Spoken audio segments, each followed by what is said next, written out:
प्रेरितों की किताब उसका 2 अध्याय और उसकी 42वीं पंक्ति। प्रेरितों का 2:42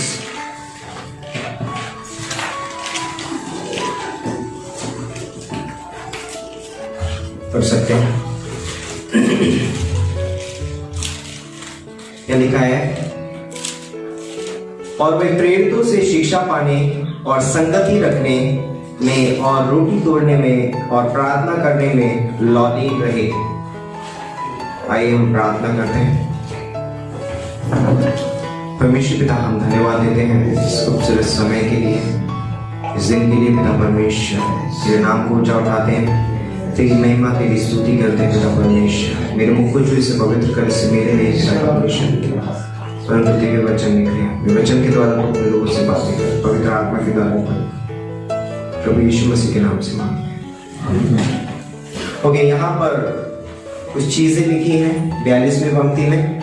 और वे प्रेरितों से शिक्षा पाने, नंबर 1 शिक्षा है, दूसरा वहां पर है संगति रखने में, और तीसरा है रोटी तोड़ने में, और चौथा है प्रार्थना करने में। और एक शब्द है लौलीन रहे।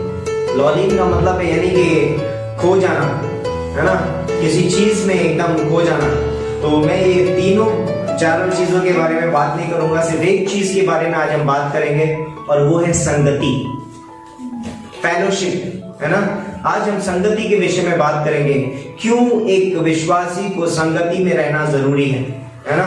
तो आज हम संगति के विषय में बात करेंगे, और संगति में रहने के लिए कुछ चीजों की जरूरत होती है। यदि एक व्यक्ति संगति में रहना चाहता है तो हम जानते हैं अकेला व्यक्ति संगति नहीं कर सकता, उसे एक व्यक्ति की जरूरत है, समझे। तो पहली जो जरूरत है वो किसी दूसरे व्यक्ति की उसको जरूरत है। आप अकेले बैठ के संगति नहीं कर सकते, आपको कोई चाहिए जिसके साथ आप संगति करेंगे। मैं बोलूंगा कि मैं खुद से संगति कर सकता हूं, ऐसा नहीं हो सकता। मुझे एक व्यक्ति चाहिए, और वो व्यक्ति प्रभु यीशु मसीह है। लेकिन इस दुनिया में 2 व्यक्ति हैं जो मुझसे संगति करना चाहते हैं, इवन 3 हैं जिनकी बहुत ही डिजायर है, जो मुझसे संगति करना चाहते हैं। एक तो मेरा पुराना पापी स्वभाव जो मेरे साथ संगति करना चाहता है हर दिन, हर समय, हर पल, और वो कहता है कि क्या प्लान है आज का, है ना। और वो अपनी योजनाएं मुझे बताता है, और अगर मैं उससे सुनने लगूंगा और मैं उसको जवाब देने लगूंगा, मैं उसके साथ संगति करने लगूंगा, हम जानते हैं कि मैं एक गलत ट्रैक पे हो सकता हूँ, गलत मार्ग पे चल सकता हूँ।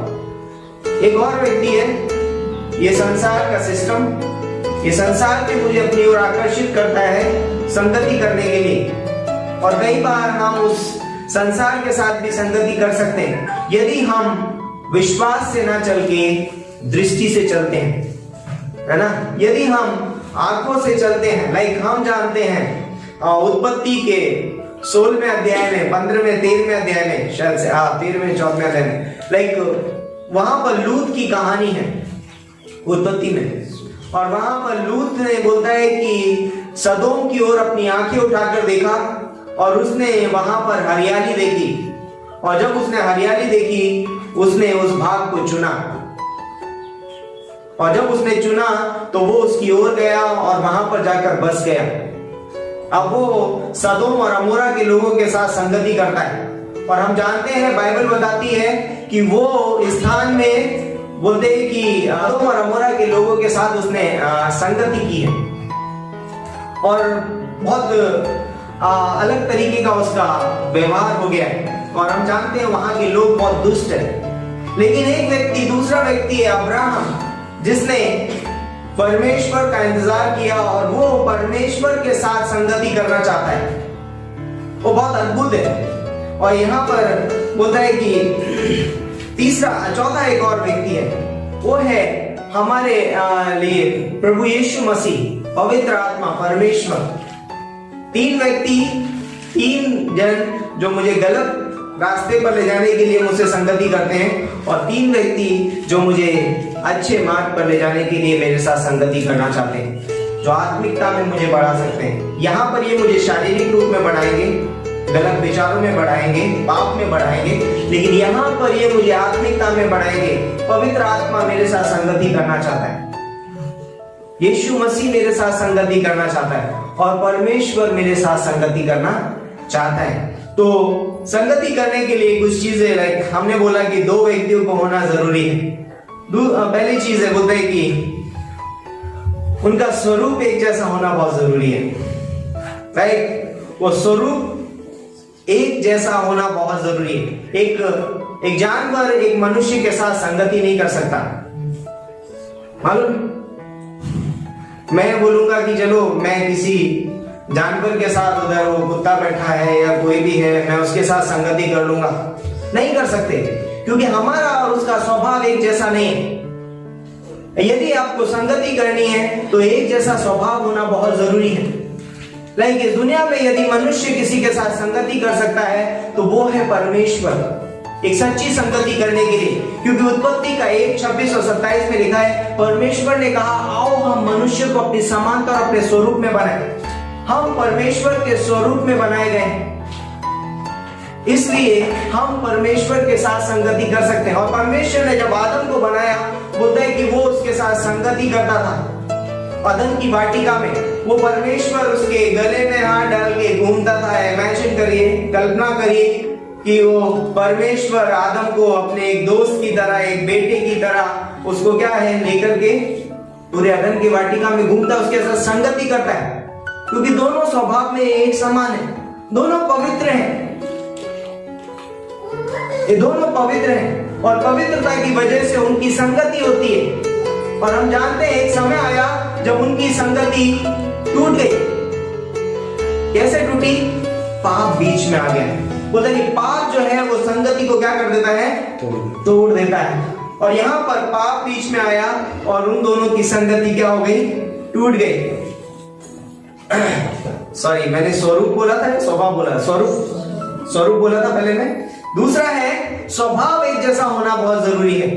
यदि दो व्यक्तियों का स्वभाव एक जैसा नहीं है, वो संगति नहीं कर पाएंगे। मेरा स्वभाव अलग टाइप का है और आपका स्वभाव थोड़ा डिफरेंट, अलग टाइप का है, हम दोनों का मिलेगा नहीं, हम दोनों एक दूसरे के साथ संगति नहीं कर सकते। दोनों का स्वभाव भी एक जैसा होना चाहिए।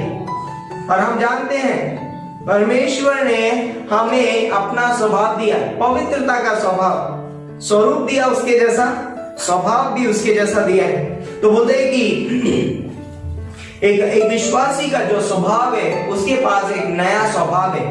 उसने प्रभु यीशु मसीह को अपने जीवन में अपना उद्धारकर्ता करके ग्रहण किया है और एक विश्वासी के पास नया स्वभाव है, यीशु मसीह का स्वभाव, और इसलिए वो परमेश्वर के साथ संगति कर सकता है। लेकिन एक विश्वासी संसार में सहभागिता या संगति नहीं कर सकता। क्यों? क्योंकि संसार का स्वभाव अलग है। एक अविश्वासी का और एक विश्वासी का स्वभाव अलग अलग है। उसके पास पापी स्वभाव है और इसके पास एक नया स्वभाव है जो प्रभु यीशु मसीह से मिला है। इसलिए एक विश्वासी को कभी भी दूसरी ओर जाकर के संगति नहीं करनी चाहिए। अगर आप पढ़ेंगे कुरिन्थियों की पत्री में लिखा है, शायद से 1:9 में, दूसरा कुरिन्थियों 6:14, और विश्वासियों के साथ असमान जुए में न जुटो, क्योंकि धार्मिकता और अधर्म का क्या मेल जोल, या ज्योति और अंधकार की क्या संगति। यहाँ पर बोलता है कि एक विश्वासी के पास नया स्वभाव है और वो अविश्वासी के साथ उसका क्या मेलजोल, क्या संबंध उसका। तो बोलता है कि हम यीशु मसीह के स्वभाव हमको मिला है और हम यीशु मसीह के साथ संगति कर सकते हैं, हम कलीसिया के साथ संगति कर सकते हैं, हम मसीह भाई बहनों के साथ में क्या कर सकते हैं? संगति कर सकते हैं। ओके, बोलता है कि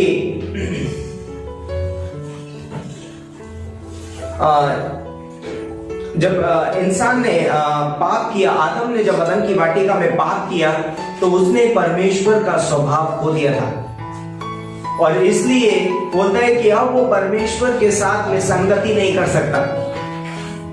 इसलिए परमेश्वर ने एक मार्ग निकाला, एक रास्ता निकाला कि मनुष्य फिर से उसके साथ संगति कर सके। नहीं पता है, जब आदम ने पाप किया अदन की वाटिका में, तो वो पता है क्यों संगति नहीं कर पाया?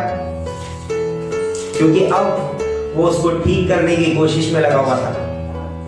वो बिजी था, व्यस्त हो गया था अपने आप को ढकने में।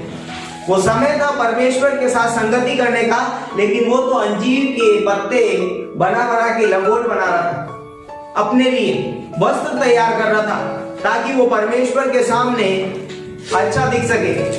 एक व्यक्ति परमेश्वर के साथ संगति नहीं कर पाता है क्योंकि वो अपने लिए उपाय निकालने में इतना व्यस्त रहता है, ताकि वो परमेश्वर को बहुत अच्छा दिखा सके। लाइक इस दुनिया में लोग अच्छे कर्म करते हैं, वो परमेश्वर के साथ संगति नहीं करते, लेकिन अच्छे कर्म करने में बहुत ज्यादा व्यस्त रहते हैं। मैं ये नहीं कह रहा हूं कि अच्छा कर्म करना गलत बात है, लेकिन उद्धार के लिए अच्छे कर्म हमें परमेश्वर तक नहीं ले जा सकते, उल्टा हमें बिजी कर देते हैं परमेश्वर के पास जाने से। हमें आदम को वस्त्र बनाने की जरूरत नहीं थी। आदम को कहना था कि ये संगति का समय है, ओके मुझसे पाप हुआ है, मैं जाता हूं परमेश्वर के पास और मैं उससे क्षमा मांगूंगा, क्योंकि पहला यूहन्ना 1:9 बोलता है कि यदि हम अपने अपराधों को मान लें तो वो विश्वास योग्य और धर्मी है हमें क्षमा करने और हमारे सारे अधर्म से हमें शुद्ध करने के लिए। परमेश्वर महान है और वो हमको क्षमा करेगा। तो हमें व्यस्त होने की जरूरत नहीं है स्वयं को ठीक करने के लिए। लाइक एक विश्वासी से भी कई बार गलती हो सकती है, पाप हो सकता है, और हम उसका उपाय नहीं निकालना चाहिए। हमें परमेश्वर के पास जाना जरूरी है। ये संगति का समय है और संगति के समय में परमेश्वर हमको ठीक करेगा। ये काम परमेश्वर का है। परमेश्वर मेरे पाप क्षमा करेगा, मैं मेरे पाप क्षमा करा नहीं सकता। ये परमेश्वर का प्रेम और उसका अनुग्रह है जो उसने हमको क्षमा किया है।